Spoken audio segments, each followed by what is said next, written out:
Let's get ready to remake!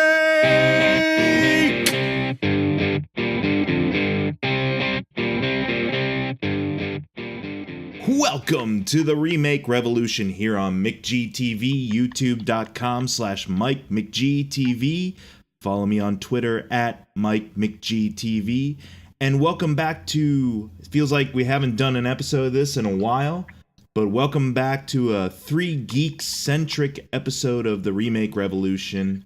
And here with me is Mr. Dan Bauer and Mr. Max Andrews from 3 Geeks Podcast. Hello. Any big projects or anything you guys are working on in the 3 Geeks pipeline coming down soon? Next week at the Hyatt Regency, there's a convention, anime convention. The Animaniacs are going to do a panel on. That'll be at 5:30. Other than that, we just got the regular podcast coming up. And in end of May, we got a big trip to Maine. There we go. The Banger toy and comic book convention. We're going to be there. And It should be banging. Nice. Yeah. So if you're in either the Maine area or, like you said, in the next week or so in the Columbus or Ohio area, check them out. Definitely. Yeah. Bangor. Sorry, I don't know if I said banger. You said banger. Apparently, Maine people don't like it when you say banger. I was really curious. What kind of convention is this again? Sure. A couple of months away from Remake Revolution gave me time to kind of mess with the format a little bit, but also shake things up just a teensy bit here. This isn't your stereotypical remake, because this is a property we're tackling today that has never actually had the live action or feature film treatment before, I don't think anyways, right? I don't believe so. Yeah. Maybe something Japanese that we've never heard of. Yeah. So what I like to do, or what I would want to branch out into Remake Revolution, is not just limit it to properties that have already been remade over and over and over, but also our dream teams for potential franchises that have yet to see the light of day in feature films.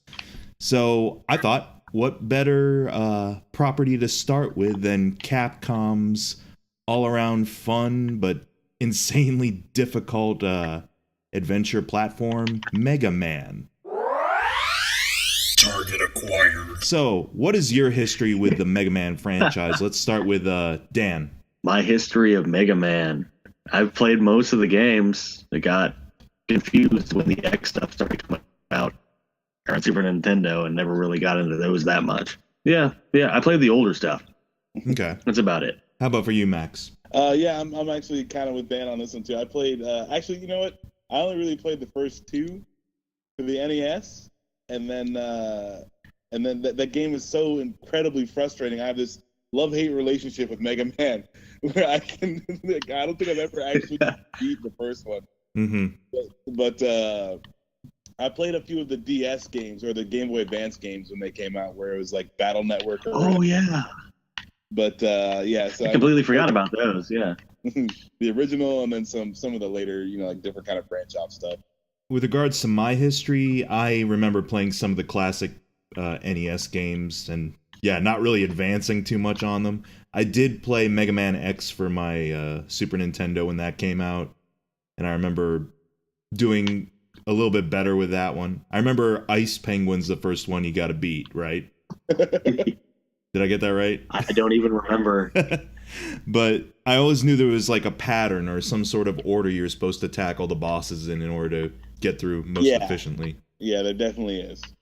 I could tell you Mega Man 2, you got to beat Metal Man first to get those metal blades, because that'll get you through the rest of the stages pretty easy. Mm-hmm. That's mainly where a lot of my knowledge with Mega Man starts and ends. I was aware that there have been a couple of anime series or cartoons based around Mega Man, but I never actually saw them, aside from him being in Captain N and the Game Masters. God. You're bringing that up now. Yeah, him and Kid Icarus, man. Between Kid Icarus's voice always him always having to end sentences with Icarus and Mega Man's high-pitched voice like this.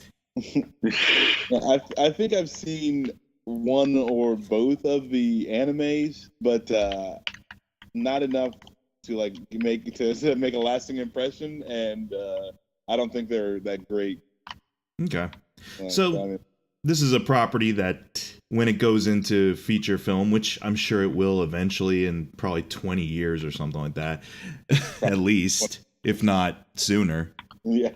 It's going to be pretty fresh in the mindset of a lot of people, except for those who are just very in the know with Mega Man, I guess, which I'm not sure how big the fan base is, but it's pretty strong. I mean, look up Mega Man Legends 3 cancellation, and you'll get all kinds of fun people. All right. Well, the more you know. But what we're going to do today is kind of cast and set up our fantasy Mega Man feature film here. And I mentioned before that I want to change the format a little bit. Part of that change, I'm springing this on you guys now, is that it's going to be you two squaring off against each other for each round. And at the end, I'll be the deciding vote of what goes which to whom. Because this is actually brought to my attention from Max, was that we never actually had actual winners in the previous episodes. It was just kind of like, yeah, well, we'll keep that open. This time around, I figured we'll rotate out the final judge. For this round, it'll be me. But right now, you two have your pitches and ideas set up. At the very end, I will probably be the tiebreaker, or the one who holds sway over what choices we go with. But it won't always be me. It might be Max sometimes, or it might be someone from the nerd side of things. So, we want to give this a try? Yeah, let's do it. All right. Well, let's start off with, of course, how we set up a Mega Man feature film, what the approach is or the angle is that you want to focus on. This is the pitch. The wind-up, the pitch! I'm going to start with Max for this round for the pitch. What is your pitch for a feature film starring Mega Man? Mega Man is a property easily brought over to film from the video games. It's set up, boss level style. It's the original. I say you start with the original Mega Man with the original 6 robots that he's fighting. I would do the movie kind of action adventure sort of summer movie. I don't feel like you need to try to go too deep with this one. You want a lot of bright colors, a lot of fun. So I'd say I like Ghost in the Shell. It's very visually stunning. I think that's going to be more of your selling point on this one. So I'd say big budget action summer blockbuster movie. Big budget summer blockbuster. You mentioned Ghost in the Shell, so I gotta throw this out there, Max. Mega Man is from Capcom, which is originally a Japanese developer. Is there gonna be whitewashing involved in your product? Yeah.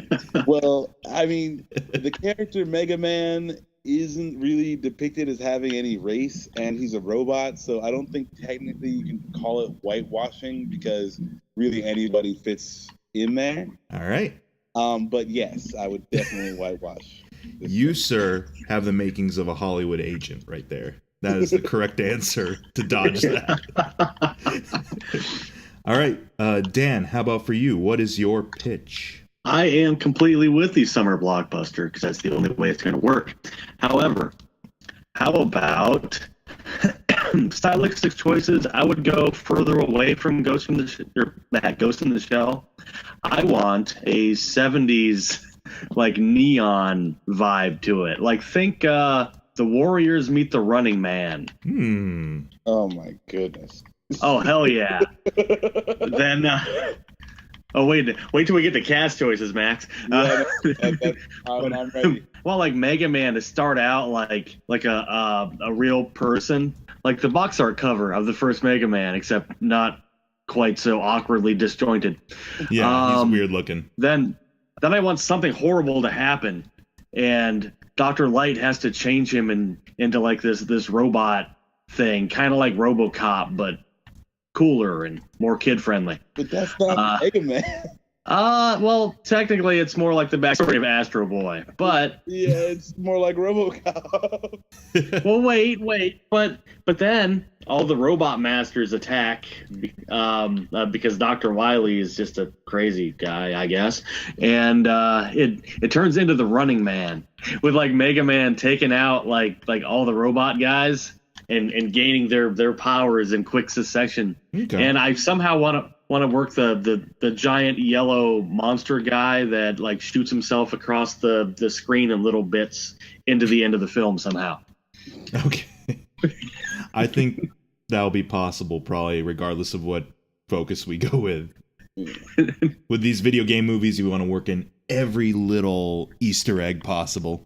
But most of all, I don't want it to look clean. I want it to look like an old 70s sci-fi flick, like Logan's Run or something. So kind of have a Corman-ish vibe to it. Yeah, modern like day filmmaking stuff now is too all the lines are like super clean and stuff. Like watch especially like the HD versions of like The Dark Knight, like all it just bugs me. I don't know why. Yeah. So not too clean in the actual film quality. Yeah. Well, I think that also with the there's a bunch of different villains in here that allows you to kind of like dip into different styles. So I would kind of incorporate what Dan's saying, but because I feel like at some point in times you would want those really clean lines, and it would you're in the future and yada so I don't know I feel like it works in some places and it would also work in other places to have it be dirty and gritty and just a little bit weird. So you're already compromising, saying like, yeah, it's supposed to be head to head, man. You afforded this because let's say like Kill Bill, when she's packing the different Vipers, it's like sort of like a different movie every time, or not every time, but it's got a different feel to it for each person. Okay. So I like it. Yeah, well, again, like this is compromisey, but I feel like it would work better just because you don't get bored and it won't be 6 of the same thing. All right. Well, I mean, here's the thing. If compromise happens between you two over the course of the discussion, perfectly fine.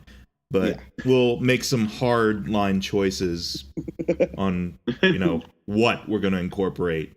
We might not take everything from one's particular angle. We might take one facet and then, like you said, build it into something the other person said. So, but I don't feel like we should change the I'm sorry, Dan. I don't feel like it should be a person who he's in an accident and now he's fucking cyborg. Mega Man isn't that. He was always just a robot, and then like the backstory, he's like, he just has a strong sense of justice.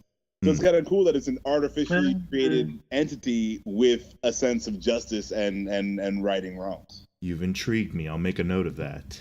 Okay. All right. So those are the pitches. Those are the focuses you both would want for this particular film. But who is going to helm such a project? Who has the creative vision and direction to take Mega Man to the next level? Pun intended. Lights, camera, action. This time I'm going to start with Dan. Who is your choice for director for such a film? I'm going to go with Takashi Miike. And he is the director of... He is crazy enough. He's the director of Audition, Ichi the Killer, Happiness of the Katakuri's. So primarily rooted in Japanese action or something? Yeah. Have you ever seen his Phoenix Wright movie? No, I haven't. All I've seen is about Ichi the Killer. Yeah, check that out. That is oddly hilarious. What in particular you feel he would add with his signature style or something? He is good with several different styles working at the same time. Also, he has no problem in changing styles like within 10 minutes of each other. Okay. And I think it would work well. Almost being Tarantino-ish in that aspect where he can shift styles without any difficulty or effortlessly? Yes. How about for you, Max? Who is your choice? I would go with the Wachowski brothers on this, or siblings. Yeah, the siblings now, we should say. Reasons for the Wachowskis? I mean, like The Matrix, obviously, that was a thing. I really dig Speed Racer though. I think that one got a lot of hell and it's underrated. I feel like they have the artistic style that I see for this movie, and they also know about making big blockbuster movies. They've done this sort of thing in the past, so it's something with a crew of people who would be comfortable, already with the pressures that come with this sort of a movie. And yeah, I dig their visual style. Like Ninja Assassin, I really like too. Not really a well-received movie, but I dug different things from that. And yeah, I think the Wachowski brothers, or siblings, sorry, would be the way to go. So we have a choice rooted very much in American sci-fi sensibilities, and a choice very much rooted in the original company's kind of cultural sensibilities. Direction is nothing without the right cast and right people behind the characters. From Brad Pitt to Joyce DeWitt, it's time to meet your cast. Let's go to Max. For this round, I guess the primary role of Mega Man, who would be in that role for you, and also maybe one or two supporting characters. Maybe a main villain and a main supporting character. All right. Well, Mike, I'm going to tell you right now, I'm a little disappointed in your question because I have come prepared today to name off 6 villains. All right. You can go the full Monty. On top of that, cast Dr. Wily, Dr. Light, Roll, and Mega Man. So I mean, right. I'm prepared today to go full cast. Well, go for them all then. Go for them all. All right. Let me check my notes here. For Mega Man, I would say Dave Franco. Dave Franco? Yeah, not okay. James Franco, the younger Franco. All right. I like him. I think he's underrated. I don't think the role actually requires a whole lot of acting. So even if he isn't, that great, he's not going to take away too much from the movie. I feel like he's young enough to do good stunt work.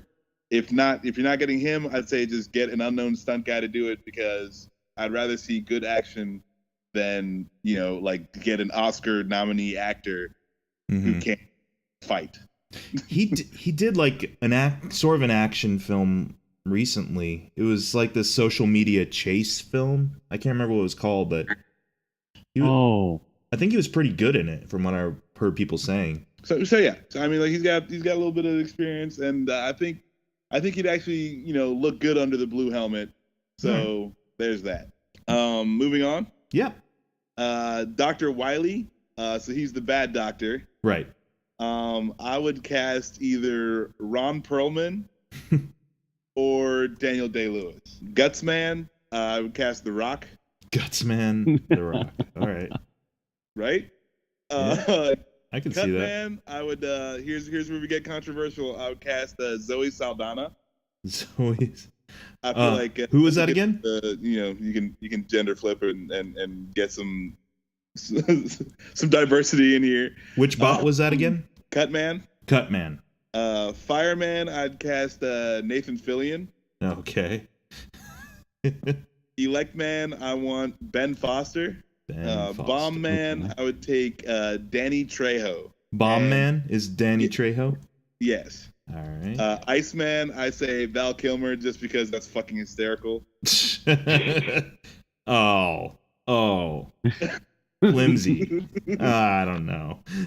And actually, I'm not real happy with my Dr. Light choice. It's just kind of a given. I would cast Patrick Stewart as Dr. Light, but I feel like there might be another option or a better option out there. So that's just my go-to. Out of all those casting choices, including Val Kilmer's Iceman, Patrick Stewart is the flimsy choice. Well, no, but think of anybody who fit the role, like who I see as Dr. Light. Yeah. I just pick somebody who I know would be good. Who's done that mentor type role before. Yeah. Okay. Oh, and then Roll, if you're gonna throw her in, even though I don't think she was even mentioned in the first Mega Man, but if you get diversity and all that good stuff, I would cast Chloe Mintz. What's her name from the Hit Girl? Chloe Grace-Moretz. Yeah, that's the one. I think you were almost about to say what's his name, McLovin from Superbad. You were about to say his last name. For Roll, cast McLovin. Yes. Why not? But no, Hit Girl. I can see that. Yeah. All right. And that also actually changed that whole thing. I like instead of just being like a housekeeper, more of a nurse. Like something a little more helpful. Yeah. Sort of like what put her more in the position that the Wasp is eventually going to be in the Ant-Man movies, right? Yeah. But He turns into Mega Man X later. Yeah, there we go. Just like I don't think having her be a housekeeper is socially acceptable anymore. Right. With the dog, what was the dog's name? The Robo dog? He flies on that dog, right? Yeah, it's like he's a step stool and he flies and yeah. Andy Serkis, maybe? Yes. that was my pick, damn it. Oh, really? For the dog? Absolutely. All right. Well, perfect segue. Dan, what are some of your casting choices? I laughed at Max's The Rock because I had him cast as Gutsman from Mega Man 2. Mm-hmm. I don't have anybody for Mega Man because I figure he can just be a stunt guy. Okay. Or somebody new. As long as he looks okay in the suit, I'm fine. All right. However, for Dr. Light, I want Jeff Bridges. Jeff Bridges. That's a good pick. That's a good pick. And I could see that. In his like Tron Legacy self. Right. Not his old John Wayne movie self. Not his Rooster Cockburn? Yeah, no. What about we're here, Mega Man. We're find a face. Dr. Light is always kind of goofy, like he doesn't know what the hell's going on half the time. He's just like, go Mega Man, go do something and save the robot. All right. For Dr. Wily, I want Nicolas Cage. Oh god. Just damn. Put him in like long white hair and have him do his eyeball popping out look. That'd be great. That would be at home in a Wachowski picture, probably. I'm just thinking of Speed Racer again, and yeah, that big performance would have been right at home in that film. Yeah, like the Spitty evil guy. Yeah. All right. What else did I have? That's pretty much all I really need. So just those three main roles. Yeah, that's all I really want. And Circus as the dog. Circus as the dog. Rush. Was it Rush? Rush. There you go. Yeah. Or Rust. Rush. So Mo-Capture by Andy Serkis. Yeah, absolutely. But of course, that's a given. If it's mocap, it's Andy Serkis. It's gonna be Andy Serkis. At least for three roles here, we have some interesting choices. But I think it's no contest on the something men. Whatever your choices went with, Max, those will probably be in supporting roles, definitely, and Chloe Grace-Moretz. Nathan Fillion and The Rock in the same movie, it's gonna sell tickets. But if we go by the storyline of the game, they never actually interact together at any point, do they? No, they don't have to interact together. They're just in the same. Well, know that you're gonna cut it up in the. We'll get to the marketing. But, right. What if they all morph together to make the big thing at the end that shoots itself across the room? There you go. There you go. All right. So that way you get your cake and eat it too, right, Dan? Yeah. See, I mean, he can have his whole cast as long as I can mangle them all up into one giant robot at the end. You accepting those terms, Max? No.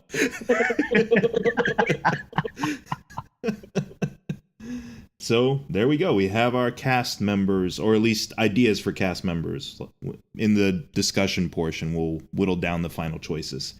Once we got the director and cast and shooting and everything like that, the rest of the project is pretty much in the marketing. Marketing the movie and release. Dan, how do you go about marketing a Mega Man movie to the audience of 2017 or whenever this is going to be released? I wouldn't think it would be that hard. You just, you have a couple teaser trailers with like the Mega Buster like charging up and shooting, maybe at like a target range or something. It'd be kind of cool. You throw some nachos in there, have like a Taco Bell thing going on. Like no, you could do like different colors for the robots with cheese. It'd be fun. What else could you do? Oh, well, roll. I mean, there's a burrito right there. Oh my goodness. Oh my god. You're really charging ahead with the Taco Bell promotion. Yes, I am. That is. They don't get enough love with in movie promotions anymore. Oh, man. I mean, what are you gonna do? I mean, get a cheeseburger like McDonald's, have it turn into a robot? No, no. You want burritos. Just so long as it doesn't get to Demolition Man levels of product placement for Taco Bell, I'll be fine. But what do you do with the clams? 3 seashells, you mean? Yeah, there you go. Damn it, it's been forever since I've seen that. Yeah, well. Yeah, suck it. All right. So you would say teasers of the equipment and the world. Just teasers like show the side of like Mega Man's helmet and his face, show the Mega Buster firing off. How about for you, Max? Yeah, I'm gonna go standard trailers, little flashes of explosions. We'll Guardians it up. You get some old school rock music playing the entire time. That's all well and good. I think with Mega Man, it'd be really cool to do some sort of like promotional, video games to go along with it. Okay. And I think that'd be a way, if you did like a mobile game, that'd be a really good way to get, more interest and kind of bring people along. And that's also without giving away really anything from the movie. Right. So that would be pretty cool to do, especially for, the Mega Man movie, just because obviously it started off as a video game. So you should probably pay homage to the beginnings. Right. Something you mentioned, nothing too spoilerific there, because that was actually a legit question I wanted to pose to y'all, but you kind of kept it at, you know what, let's keep it vague a little bit, because with a property like Mega Man, at least, I could very much see actual marketing for a movie like this just showing everything, like it did for stuff like, Warcraft and things like that. Oh, God. I was trying to bring it home to, like, video game movies, but yeah. The weirdest thing about Warcraft was, like, the effects kind of got worse the longer the more the movie went. Because, like, the grander the scope, the worse the effects would get. And I thought it got worse because I just didn't give a shit about anything that was going on. Mm-hmm. Well, there's also that. So the only thing left is just to look at the effects. But it's funny because and then you see the whole of it. Mega Man probably, if it ever actually is a feature film, it will go that route of like very CGI or green screen heavy.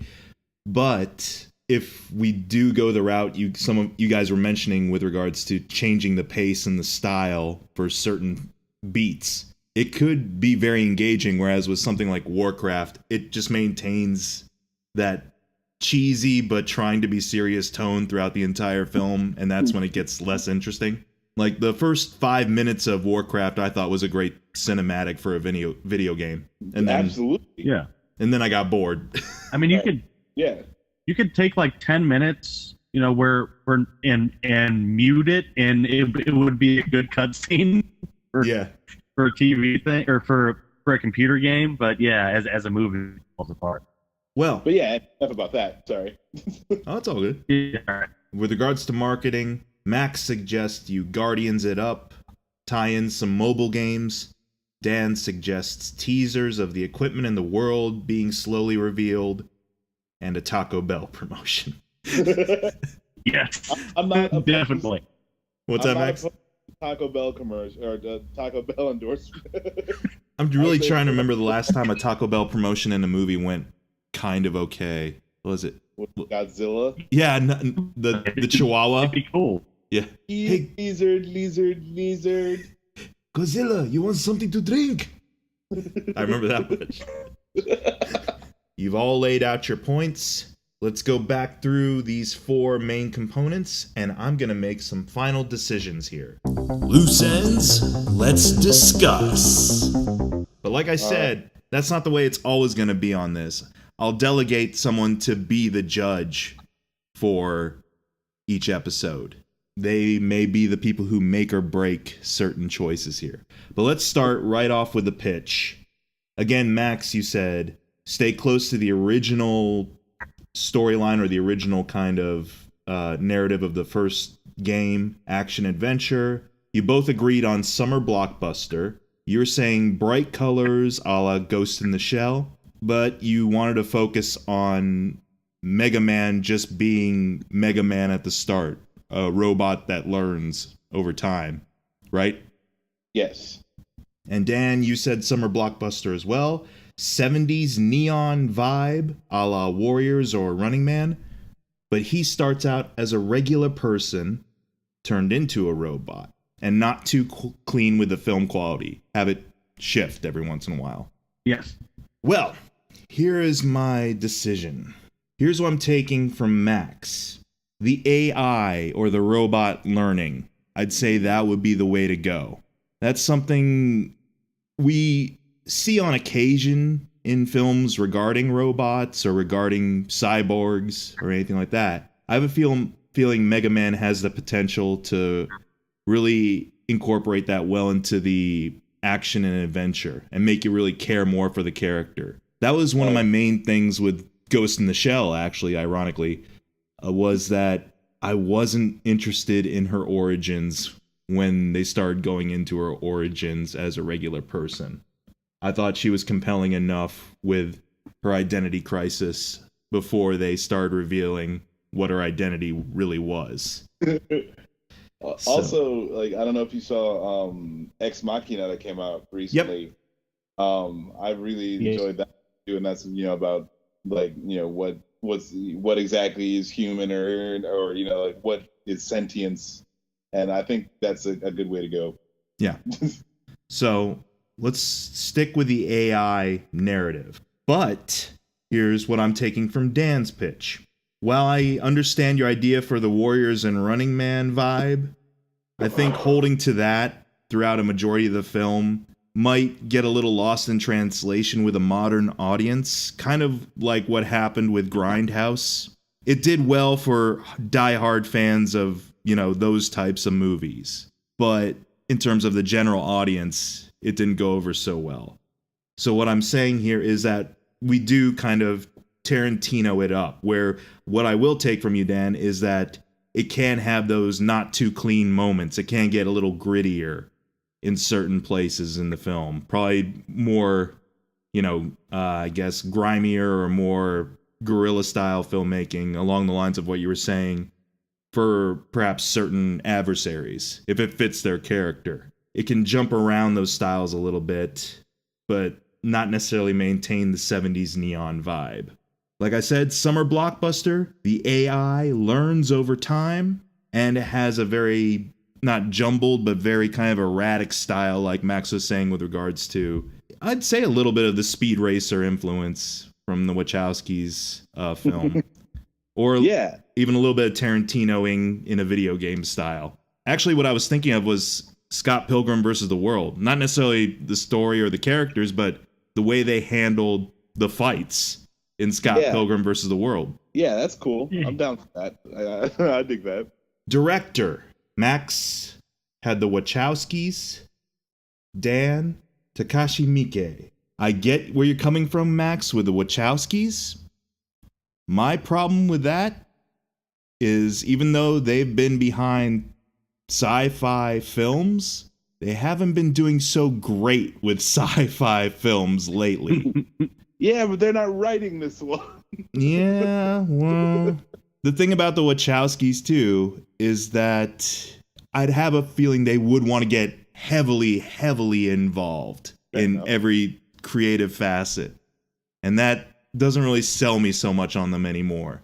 As much as I can appreciate the visuals of Speed Racer, and as much as I feel you need that going for some of this movie, like we discussed in the previous, round there, I don't think the Wachowskis would be right for this. Takashi Miike, even though I didn't like Ichi the Killer when Dan and I watched and reviewed that, it is a very unique vision and style that he's going for. And I do feel he would be able, perhaps with this material, be better at balancing out the action and the human characters, or the humanity in the characters, I should say, a little bit better. And plus, it would be a great opportunity to bring probably a director who's not quite so known over here in the States, except for, a couple of niche, genres and cult status, essentially, into the mainstream. So I'm gonna go with Takashi Miike for this.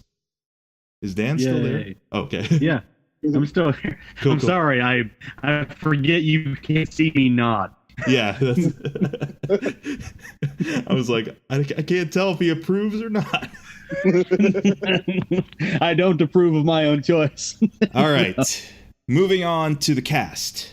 Dan, you said any stunt or new talent could be the Mega Man. Yeah. I'm going to have to go with Max on Dave Franco, though. For a film of this nature, you probably need a familiar face, and Dave Franco is familiar enough without being too distracting. He's still at that point for me where if it was his brother, I would be taken out of that movie immediately. That's the way it's been for me and James Franco for many years now. After the Spider-Man stuff, every time I see him, I'm distracted. I'm not a James Franco fan. But just as an example, I mean, it doesn't have to be. It could have been, Dave Franco is not a celebrity yet. Yeah, it's not or Chris Pratt. Right. He hasn't quite had that moment yet. He's always kind of the supporting player or that guy, who's the funny guy, the funny friend in the film. He hasn't quite had the opportunity to be pure leading man's material quite yet, and I feel that serves in his favor for, a big franchise like Mega Man. So, Dave Franco for Mega Man. For Dr. Light, I'm going to have to go with Jeff Bridges, though. Because that's the thing. It's a Superman the movie idea. Even though Superman himself isn't a well-known face, you surround him with well-known faces. And Jeff Bridges as Dr. Light, I feel, could be a very good supporting role for that character. So I'm going to go with Dan's choice of Jeff Bridges. Dr. Wily. Oh, man, this is hard. While a Nicolas Cage Dr. Wily would be kind of awesome, it might be a little too much. It would definitely be too much. Yeah. Like, I mean, I'm not asking for like the Hallelujah chorus while he grabs people's asses. But. Right. I think it'd be more what you're saying, like with Dave Franco.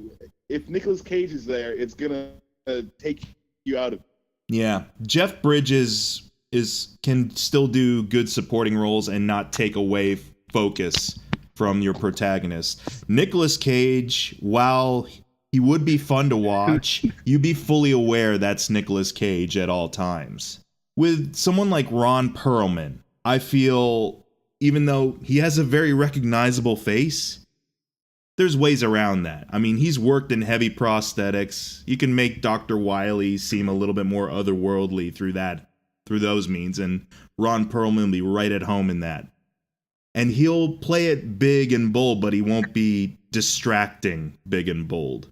Like, I could feel some genuine menace from a Dr. Wily played by Hellboy. Daniel Day-Lewis is first of all, I don't think that'd ever be something he'd do.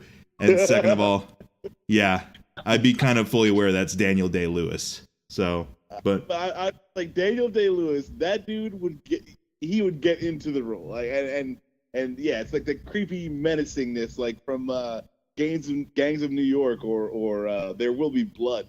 When he's like talking about drinking the dude's milkshake, like that's the dude I want. All right, I'm still going with Ron Perlman though. All right, so we got Dave Franco, Jeff Bridges, Ron Perlman, Andy Serkis as the dog. And I don't really have any problems with any of your boss choices. Definitely Chloe Grace Moretz's role.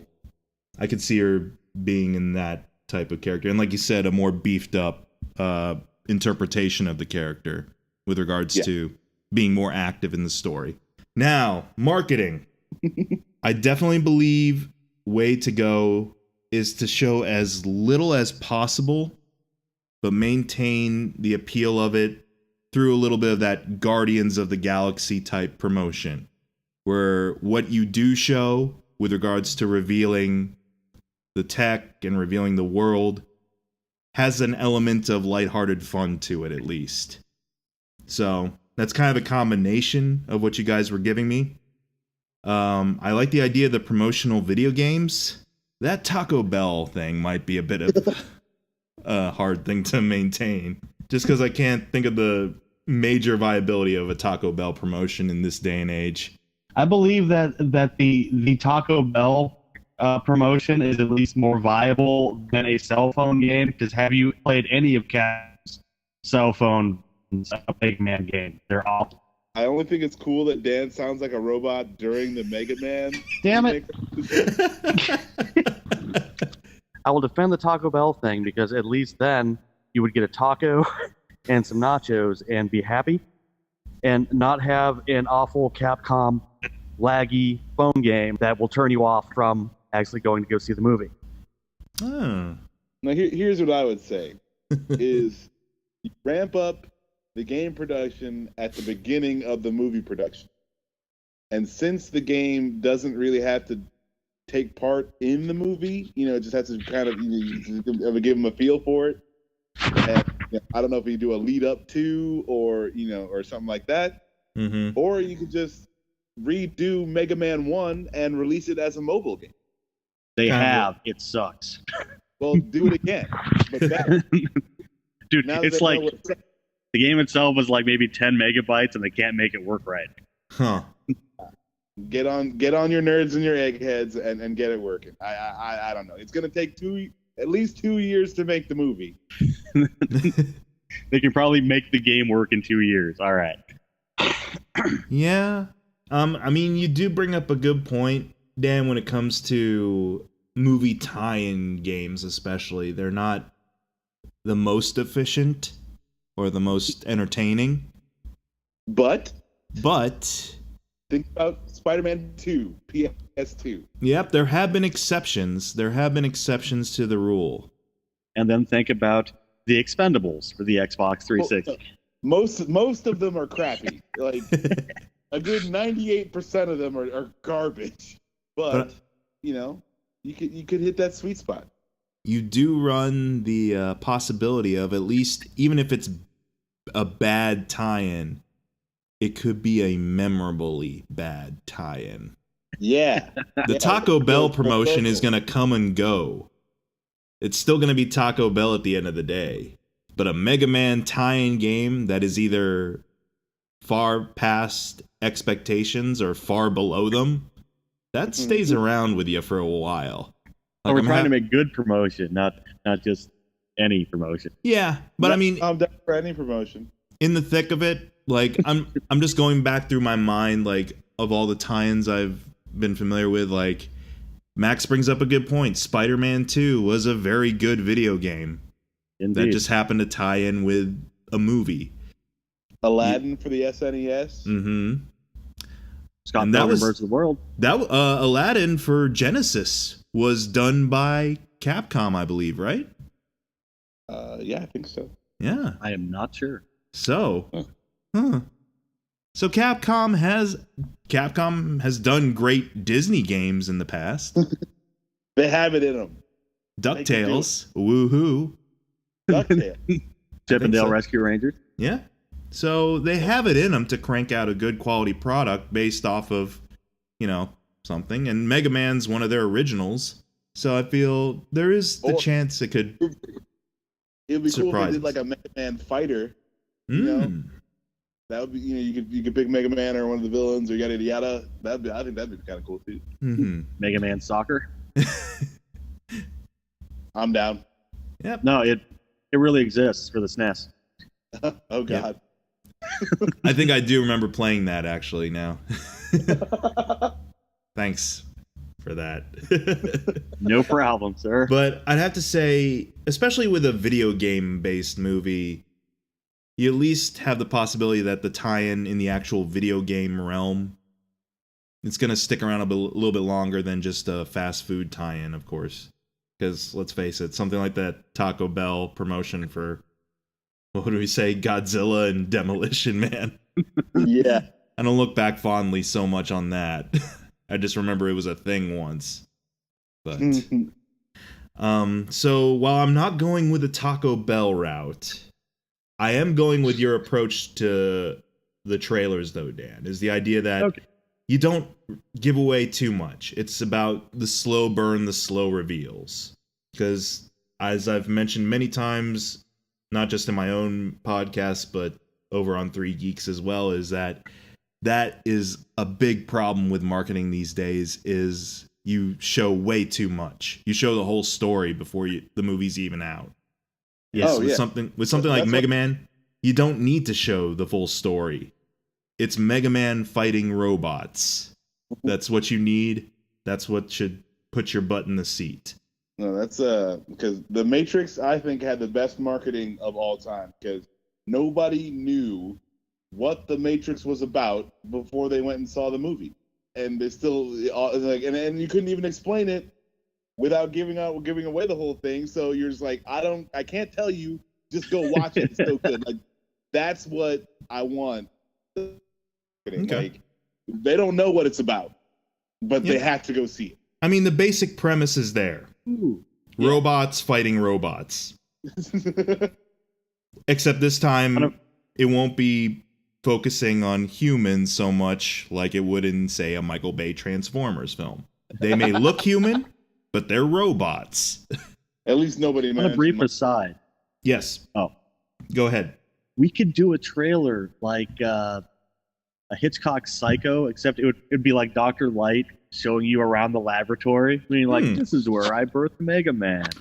I would actually be all for that type of marketing too. Or like, what in the original lore, was he really a kind of commercial scientist at all, or was he purely in it for the altruistic stuff?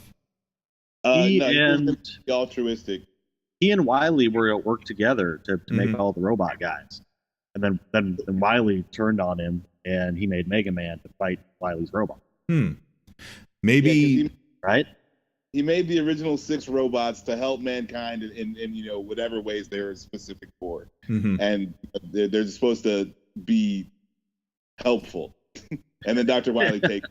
So maybe that's the angle you focus on with a lot of, say, viral marketing too, is maybe show some early days stuff. Wily and Light working together. You see hints at the bosses being created for this original purpose, but you never really reveal what took place to turn them to evil until you get into the movie.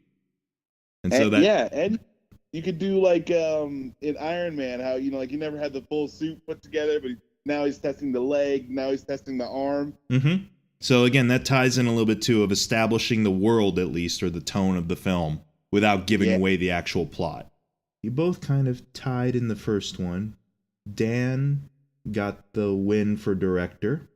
Max, even though I'm not going based off of the fact that Max had more people cast, but we did go with his choice for Mega Man and Dr. Wily. Yeah. And while we went with your choice for Dr. Light, but that's still 2-1 at least for the main 3. So Max won casting.